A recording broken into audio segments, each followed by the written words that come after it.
শুভ সন্ধ্যা বন্ধুরা, আজ হলো 9 ডিসেম্বর 22 অগ্রহায়ণ মঙ্গলবার।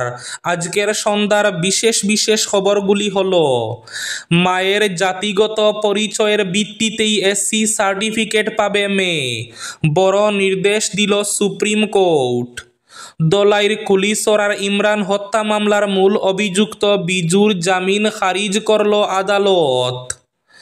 বেজাল হলুদ থেকে সাবধান, বেজাল হলুদে সে গিয়েছে বাজার।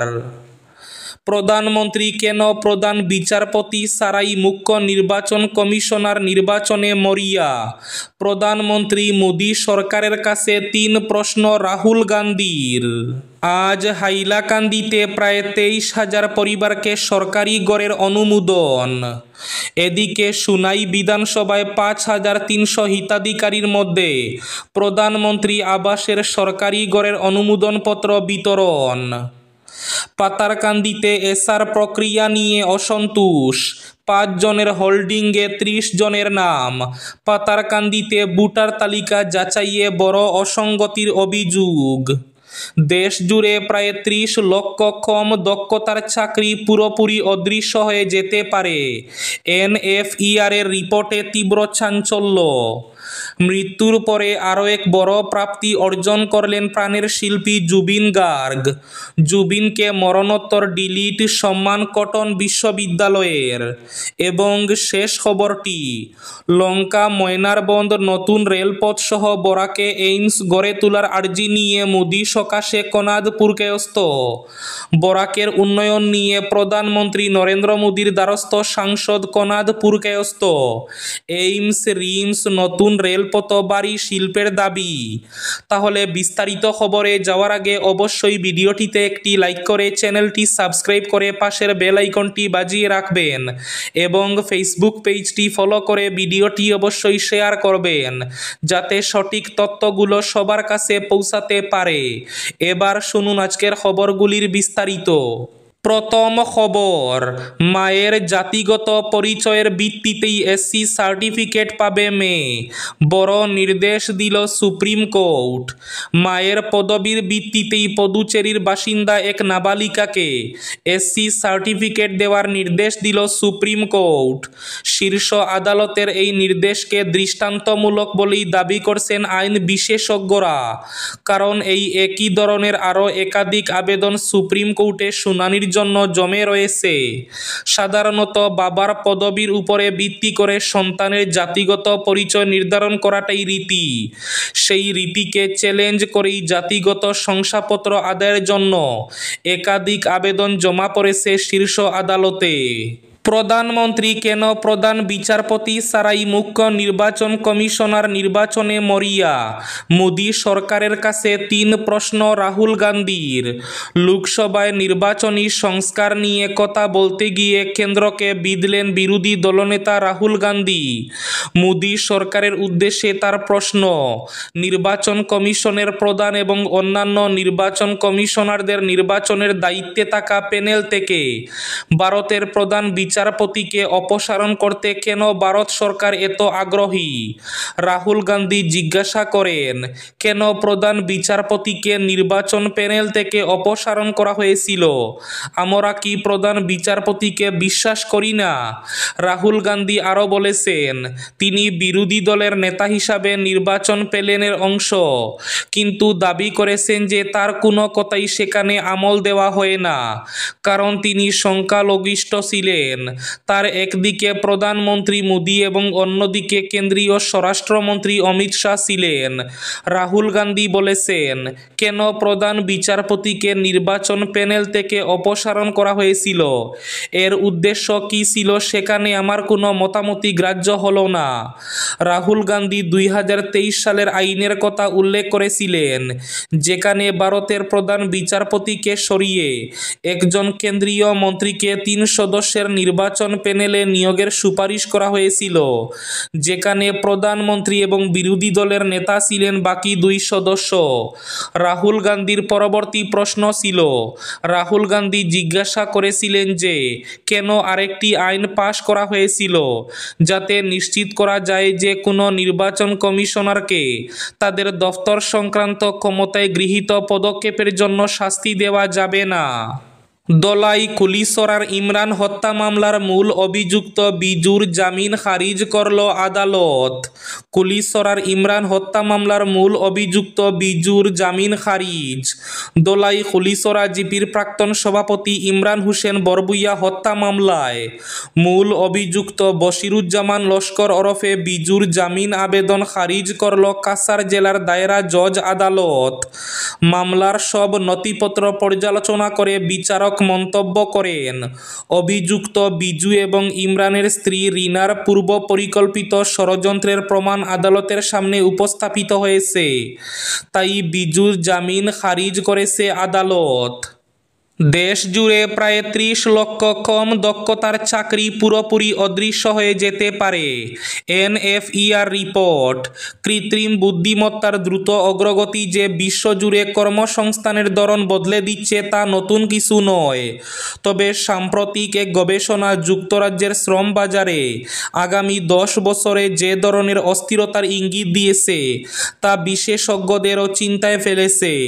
ন্যাশনাল ফাউন্ডেশন ফর এডুকেশনাল রিসার্চের রিপোর্ট বলছে, এআই এবং অটোমেশন প্রযুক্তির বিস্ফোরণমুখী বৃদ্ধির ফলে দেশ জুড়ে প্রায় 30 লক্ষ কম দক্ষতার চাকরি 2035 সালের মধ্যেই পুরোপুরি অদৃশ্য হয়ে যেতে পারে।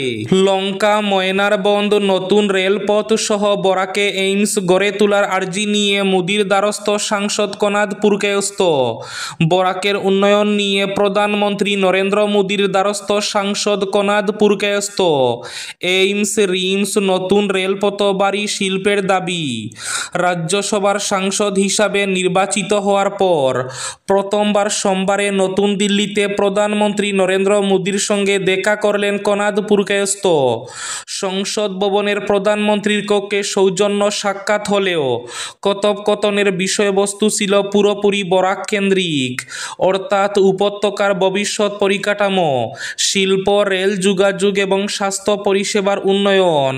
আলাপচারিতার শুরুতেই প্রধানমন্ত্রী নরেন্দ্র মোদী খোঁজ নেন সাংসদ কনাদ পুরকায়স্থের বাবা প্রাক্তন কেন্দ্রীয় মন্ত্রী কবীন্দ্র পুরকায়স্থের স্বাস্থ্যের।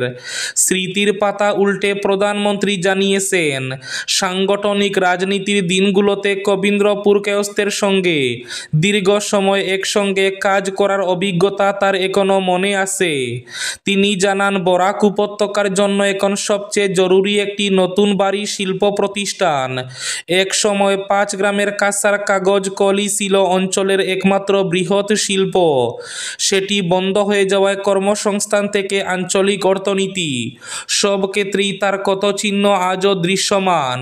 তাই বরাকে একটি আধুনিক বড় শিল্প প্রতিষ্ঠান গড়ে তোলা গেলে উপত্যকার অর্থনীতি যেমন চাঙ্গা হবে, তেমনি প্রাকৃতিক ও মানব সম্পদ কাজে লাগিয়ে তৈরি হবে নতুন কর্মসংস্থানের ক্ষেত্র। বেজাল হলুদ থেকে সাবধান, বেজাল হলুদে সে গিয়েছে বাজার।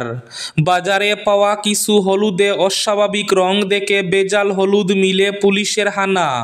পুলিশি তদন্তে হলুদ মিল থেকে বিপুল পরিমাণে বেজাল হলুদ তৈরির বিভিন্ন সামগ্রী উদ্ধার হয়েছে। গ্রেফতার 2 জন। শামশেরগঞ্জে ফের বেজাল হলুদ মিলে হানা। বেজাল হলুদ প্রস্তুতির অভিযোগে মিলে অভিযান চালালো পুলিশ। রাতে শামশেরগঞ্জ থানার আইসি সুব্রত ঘোষের নেতৃত্বে পুলিশের একটি বিশেষ টিম নতুন ডাকবাংলা সংলগ্ন হলুদ মিলে হানা দেয়। সেখানে মিলের ভেতরে বিপুল পরিমাণ নিম্নমানের পচা হলুদ মজুদ রয়েছে। পাশাপাশি বেজাল হলুদ তৈরি করার বিভিন্ন সামগ্রীও উদ্ধার করেছে পুলিশ। সারা রাজ্যের সঙ্গে বরাক উপত্যকায়ও আজ সরকারি গড়ের প্রথম কিস্তির টাকা বন্টন করা হয়েছে। হাইলাকান্দির প্রায় 23,000 পরিবারকে গৃহ অনুমোদন। অনুষ্ঠিত হয় উন্নত আবাস সমৃদ্ধ জীবন শীর্ষক কেন্দ্রীয় অনুষ্ঠান। আজ জেলা জুড়ে 22,944টি পরিবারকে গৃহ অনুমোদন করা হয়েছে। এদিকে সুনাইয়েও আজ জেলার মধ্যে সর্বাধিক সুনাই বিধানসভায় 5,300 হিতাধিকারীর মধ্যে প্রধানমন্ত্রী আবাসের গড়ের অনুমোদনপত্র বিতরণ করা হয়েছে। বাইকের পেছনে দ্রুতবেগে ধাক্কা ঘাতক অটোর। বরাত জুড়ে প্রাণে রক্ষা পান পাতারকান্দি বিএড কলেজের 2 প্রশিক্ষার্থী। পাতারকান্দি কলেজ অফ এডুকেশনের ডিএলইডির 3য় সেমিস্টারের 2 প্রশিক্ষার্থী ইয়াহিয়া আহমেদ এবং জুনায়েদ আহমেদ স্কুল থেকে নির্দিষ্ট দিনের ইন্টার্নশিপ শেষ করে ঘরে ফেরার পথে পাতারকান্দিতে মর্মান্তিক দুর্ঘটনার কবলে পড়েন। দুর্ঘটনাটি ঘটে জীবনজ্যোতি ডায়াগনস্টিক সেন্টারের বিপরীত পাশে। ঘটনার বিবরণে জানা যায়, দ্রুতগামী ঘাতক অটো বাইকের পেছনে সজোরে ধাক্কা দিলে বাইক চালক ইয়াহিয়া আহমেদ এবং পেছনে বসা জুনায়েদ আহমেদ ছিটকে পড়েন রাস্তার পাশে। বরাত জুড়ে মাথায় কোনো আঘাত লাগেনি তাদের। দৈব শক্তির জুড়ে প্রাণে বেঁচে যান তারা। পথচারীরা দ্রুত তাদের উদ্ধার করে পাতারকান্দি প্রাথমিক হাসপাতালে নিয়ে গেলে কর্তব্যরত চিকিৎসক পরীক্ষা নিরীক্ষা করার পর তাদেরকে হাসপাতাল থেকে ছেড়ে দেয়। ঘাতক অটোটি বাইকের পেছনে ধাক্কা মেরে দ্রুত সেখান থেকে পালিয়ে যায়। চালকের টিকির নাগাল পাওয়া যায়নি। এসআর প্রক্রিয়া নিয়ে তীব্র অসন্তোষ পাতারকান্দিতে। 5 জনের হোল্ডিংয়ে 30 জনের নাম। পাতারকান্দিতে ভোটার তালিকা যাচাইয়ে বড় অসঙ্গতির অভিযোগ কংগ্রেসের। ফাকুয়া এবং কানাইনগর জিপিতে নথি যাচাইয়ে অনিয়মের অভিযোগ। নথি যাচাইয়ে ব্যাপক অনিয়মের অভিযোগ কংগ্রেসের। এসআর নথি যাচাইয়ে অস্বাভাবিক নাম অন্তর্ভুক্তির অভিযোগ পাতারকান্দি ব্লক কংগ্রেসের। পাতারকান্দিতে এসআর প্রক্রিয়া নিয়ে তীব্র অসন্তোষ সৃষ্টি হয়েছে। ফাকুয়া এবং কানাইনগর জিপিতেই এই নথি যাচাইয়ের অভিযোগ। সাংবাদিক সম্মেলন করে বিস্ফোরক তথ্য তুলে ধরল ব্লক কংগ্রেস। এবার শেষ খবরটি। মৃত্যুর পরে আরও এক বড় প্রাপ্তি অর্জন করলেন প্রাণের শিল্পী জুবিন গার্গ। আজ মঙ্গলবার কটন বিশ্ববিদ্যালয়ের পক্ষ থেকে মরণোত্তরভাবে জুবিন গার্গকে ডিলিট সম্মানে ভূষিত করা হয়। আজ গৌহাটিস্থিত শ্রীমন্ত শঙ্করদেব কলাক্ষেত্রের শ্রীমন্ত শঙ্করদেব আন্তর্জাতিক প্রেক্ষাগৃহে কটন বিশ্ববিদ্যালয়ের 4র্থ সমাবর্তন অনুষ্ঠানে জুবিন গার্গের উদ্দেশ্যে মরণোত্তরভাবে ডিলিট সম্মান প্রদান করা হয়। তার বোন পালমি বরঠাকুর অনুষ্ঠানে উপস্থিত থেকে এই সম্মান গ্রহণ করেন। এই ছিল আজকের সন্ধ্যার বিশেষ খবরগুলি। ভিডিওটি অবশ্যই লাইক করে শেয়ার করে দেবেন।